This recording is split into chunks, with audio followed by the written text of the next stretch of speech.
Marco in Ealing. He thinks gypsies are tax-dodging criminals. Well, I think I might have an argument with that. Marco? Yeah, hello, George. Yeah, listen. Gypsies, there are indeed disproportionate amounts of criminality. Okay? Are they? And in my country, Serbia, there is a big problem with not paying the taxes. Oh, yes? Oh, yeah, absolutely. Human trafficking. Do you know, let me stop you on the first point, and we'll come back to the others, yeah? Do you know who the real tax dodgers are in this country? They're not gypsies. They're men in white collars, about a mile from here, in the city of London, who dodge £120 billion in taxes every year. Okay, And that beats any gypsy tax dodger into a cocked gypsy hat. Believe me. Listen, George, two wrongs do not make a right. Okay, the bankers have done a lot of bad things, but does not justify the gypsies, the way they treat the environment.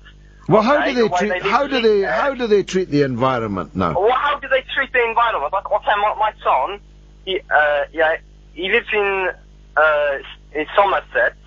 Yeah, he's got an English wife. Yeah. Mm-hmm. He was born here. Okay, and there's a gym encampment with a caravans nearby, and every time they go nearby, they always leave rubbish, fridges, they leave ovens, they leave they leave beer cans on the floor in the fields. Unlike a high street on a Saturday night where Pukka, English, Scots and Irish people pick up all their litter, yeah?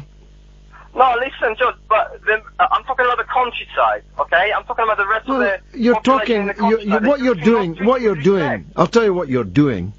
You're slandering an entire class of people based on an experience that seems to revolve around your son in Somerset. That's not the experience, for example, in Dale Farm, where half of the site is occupied by travellers without any problems at all. The other half of the site is owned by the travellers, but is unaccountably being treated as greenbelt, even though it was actually a scrapyard. Yeah, okay, well listen, if it's designated greenbelt and it's owned by the government... No, it's not owned by the government. Who owns this land? It's owned by the gypsies. You weren't listening. The gypsies own that land. They bought it. From who? From the people who owned it. Yeah, but look, if it's designated greenbelt land and the government is trying to evict them, they've got to respect this law. Well, I respect the law. Okay? How did you get here, by the way? I just want to ask you that. If you're Serbian, how did you get here? I came here 25 years ago. 25 years ago, and before the war. And were you welcomed by the English people into their community?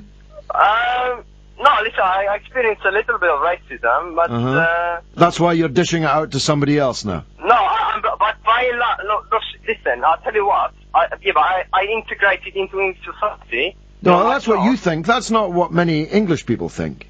Yeah, but listen, George. Many English people think you should get back on the bus and go back to Serbia. But listen, I don't leave litter on the floor. I don't indulge in criminality. Okay? No, but I'm sure not. Heaven forfend. Yeah, but I'm have you got a job? Have you got a job, Marco? Yes, I got a job. What's your job? I got my own restaurant. Excellent. Now, you see, there are many people in England think that restaurants should be English restaurants. That jobs should be filled by English people. That houses and places in the health service queue and seats and desks at the school, they should be filled by English people. There's a lot I agree with them. Well, you agree with them. Well, why don't? I agree with them. Do you know where Victoria?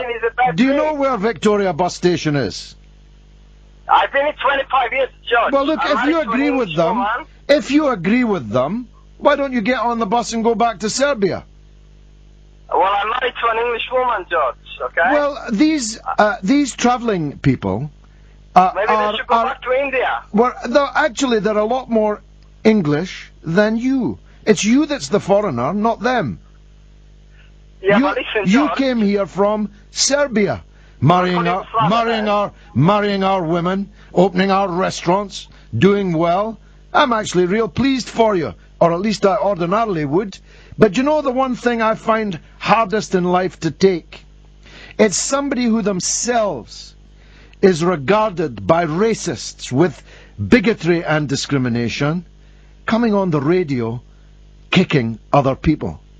That's the way I see it. Tell me the way you see it. 08717 22 33 44. Are you with our Serbian